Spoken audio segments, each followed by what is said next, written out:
தமிழ்நாடா தமிழகமா என்ற கேள்வி தாவேக அரசை நோக்கி வலுக்க தொடங்கி இருக்கிறது என்ற வாட்ஸ்அப் தகவலை படித்தபடியே என்ட்ரி கொடுத்து வம்புக்கு ஜில்லென லெமன் சர்பத்தை கொடுத்த சிசியை ஓ தமிழ்நாடு நாள் சச்சையா சுவாமி என்றபடி செய்தி கச்சேரியை தொடங்கி வைத்தார். தமிழ்நாடு நாள் நவம்பர் 1ஆம் தேதியா ஜூலை 18ஆம் தேதியா என்ற சர்ச்சை நீடிக்கும் நிலையில் 2 தேதிகளிலும் தாவேக அரசு கொண்டாடும் என்று சொல்லி பிரச்சனையை கூலாக சால்வ் செய்து விட்டார் முதல்வர் விஜய்.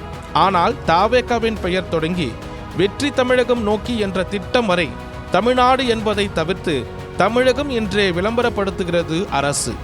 கடந்த ஆட்சியில் தமிழ்நாட்டை தமிழகம் என்று ஆளுநர் சொன்னபோது இது தமிழகம் இல்லை தமிழ்நாடுதான் என்றார் அப்போதைய முதல்வர் ஸ்டாலின். அதே உறுதியான மனநிலை விஜய்க்கும் இருக்க வேண்டும் என்கிறார்கள் தமிழ் தேசியவாதிகள். வார இறுதி நாளில் அதிரடி ரெய்டு நடத்தப்படுகிறதாமே சுவாமி. ஆமாம், வட்டாட்சியர் அலுவலகங்களில் அங்கு நடக்கும் லஞ்ச புகாரை அடுத்து கடந்த ஜூலை 17ஆம் தேதி தமிழகம் முழுவதும் வட்டாட்சியர் அலுவலகங்களில் லஞ்ச ஒழிப்புத்துறை அதிரடி ரெய்டு நடத்தியது. அதில் லஞ்ச பணம் ரூபாய் 82 லட்சம் கைப்பற்றப்பட்டிருக்கிறது. குறிப்பாக மணல் குவாரி தொடங்கி குளம் ஏரிகளில் மண் எடுக்க அனுமதி வழங்கியது வரை சகட்டு மேனிக்கு சுருட்டி இருக்கிறார்கள் அதிகாரிகள். அமைச்சர் ஒருவர் எல்லைக்கோடு போட்டு வாழ்கிறாரமே சுவாமி. தூத்துக்குடி மாவட்டத்திலிருந்து ஸ்ரீநாத், மதன் ராஜா ஆகியோரை அமைச்சராக்கினார் முதல்வர் விஜய். இவர்களில் தான் தமிழகத்திற்கே அமைச்சர் என்பதையே மறந்துவிட்டு தனது ஓட்டப்பிடாரம் தொகுதியிலேயே முடங்கி கிடக்கிறார்கள் மதன் ராஜா. இதனால் ஏம்பா நீ தமிழ்நாட்டிற்கு அமைச்சரப்பா என நண்பர்களே கிண்டல் அடிக்க ஆரம்பித்து விட்டார்கள். கோவை மாநகராட்சி கொதிநிலையில் இருக்கிறதே அதுவா? கடந்த ஆட்சியில் செந்தில் பாலாஜி பெயரை கேட்டாலே மிரண்ட கோவை திமுகவினர் இப்போது தைரியமாக்கிவிட்டனர். அந்த வகையில் செந்தில் பாலாஜி மீது பார்ட்டி ஃபண்ட் குற்றச்சாட்டை முன்வைத்து திமுகவிலிருந்து வெளியேறி இருக்கிறார் மாநகராட்சி கவுன்சிலர் பாபு. திமுக கவுன்சிலரை இப்படி வேட்டு வைத்திருப்பது அங்கு கொதிநிலையை அதிகப்படுத்தி இருக்கிறது. ஜனநாயகன் படம் ரிலீஸை திருவிழா போல் கொண்டாட வேண்டும் என தாவேக தலைமையிலிருந்து உத்தரவு பறந்திருக்கிறது. இதையடுத்து கோவை, திருப்பூர், ஈரோடு உள்ளிட்ட பல மாவட்டங்களில் ஆளும் கட்சியினர் பலரது காட்டில் அடமழை பொழிகிறது. நிதி கேட்கும் முன்பே கூப்பிட்டு கொடுக்கிறார்களாம். பிசினஸ் பிரமுகர்கள் படம் பாக்ஸ் ஆபீஸில் அள்ளுகிறதோ இல்லையோ தாவேகவினர் கல்லா நிரம்பி வழிகிறது. ஆனால் முதல்வர் ஏதோ அப்செட்டாமே, அது வேறு விவகாரம். மக்கள் மத்தியில் தன் கட்சியோ ஆட்சியோ எந்த ஒரு கெட்ட பெயரையும் சம்பாதித்துவிடக் கூடாது என்று விஜய் விழிப்பாக இருக்கிறார்.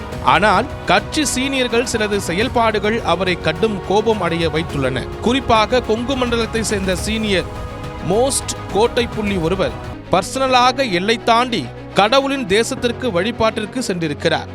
அவருடன் சென்ற தாவேக பெண் பிரமுகரை வைத்து கிளம்பி இருக்கும் விமர்சனங்கள் தான் முதல்வரை கடுப்பாக்கி இருக்கிறது. 2 அமைச்சர்கள் மத்திய அரசின் வலயத்தில் சிக்கி இருக்கிறார்களாமே சுவாமி. தொழில்துறை அமைச்சர் கீர்த்தனாவும் பள்ளி கல்வித்துறை அமைச்சர் ராஜ்மோகனும் சமீபத்தில் அரசு முறை பயணமாக வெளிநாடுகளுக்கு சென்று வந்துள்ளனர். அதுதான் இப்போது சிக்கலில் சிக்கி இருக்கிறார்கள். ஒரு மாநிலத்தின் அமைச்சரோ அதிகாரிகளோ அரசு சார்ந்த வெளிநாட்டிற்கு செல்லும் போது மத்திய வெளியுறவுத்துறை மற்றும் உள்துறை அமைச்சகத்தின் அனுமதியை பெற்று டிப்ளமேட்டிக் பாஸ்போர்ட்டில் வழியாக பயணிக்க வேண்டும். ஆனால் இவர்கள் சொந்த பாஸ்போர்ட்டில் சென்று வந்துள்ளனர்.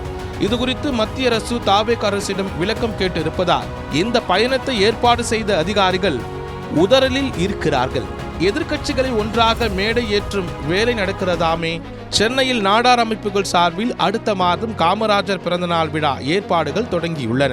இந்த விழா மேடையில் திமுக, அதிமுக, பாஜக, பாமக, நாதக என தாவேகாவிற்கு எதிரணியில் உள்ள அனைத்து கட்சியினரும் மேடை ஏற்ற திட்டமிடப்பட்டிருக்கிறது.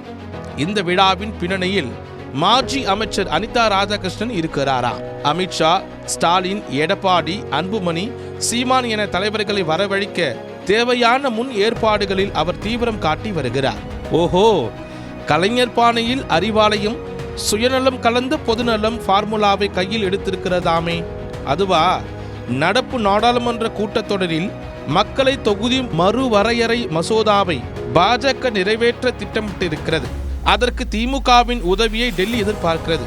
அது நடந்துவிட்டால் காங்கிரசின் எதிர்காலம் கேள்விக்குறியாகிவிடும்.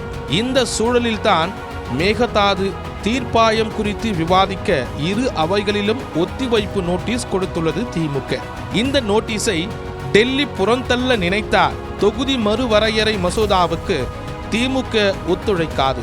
மறுபுறம் பாஜக திட்டம் நிறைவேறக்கூடாது என்பதில் திமுகவின் உதவி காங்கிரசிற்கும் தேவைப்படுவதால் மேகதாது விஷயத்தில் அக்கட்சி முரண் பிடிக்க முடியாது. இப்படியாக இரண்டு தேசிய கட்சிகளும் திமுக செக் வைத்திருக்கிறது என்று கூறியவாறே நடைபயிற்சிக்கு கிளம்பினார் வம்பு.